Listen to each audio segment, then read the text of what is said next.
अस्सलाम वालेकुम वरहमतुल्लाहि वबरकातुहू। आप सभी को दरबार ख्वाजा से सलाम अर्ज़ करते हैं। अल्हम्दुलिल्लाह, शुक्र अल्हम्दुलिल्लाह, अजमेर शरीफ 7 खैरियत से पहुँच चुके हैं। बांग्लादेश के जितने भी आशिक़ ख्वाजा हैं उन सब की मोहब्बतों का तहे दिल से शुक्रिया। आज 1445 हिजरी का आखिरी जुम्मा करीम है।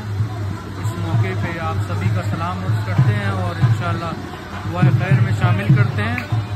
इंशाअल्लाह अल्लाह सुब्हानहू व तआला अपने महबूब हज़रत मोहम्मद मुस्तफ़ा सल्लल्लाहु अलैहि वसल्लम के सदक़े तुफ़ैल और ख्वाजा मोइनुद्दीन हसन चिश्ती रहमतुल्लाह अलैह के सदक़े आप सभी की दुआएं कबूल मकबूल फरमाएँ और इंशाअल्लाह आपको इस दर अक़दस की हाज़िरी नसीब हो। कामयाबी कामरानी के साथ आप लोग इस दर पे हाज़िरी के लिए तलब फरमाए जाए। आमीन या रब्बुल आलमीन। अल्लाह हाफ़िज़, फ़ी अमान अल्लाह।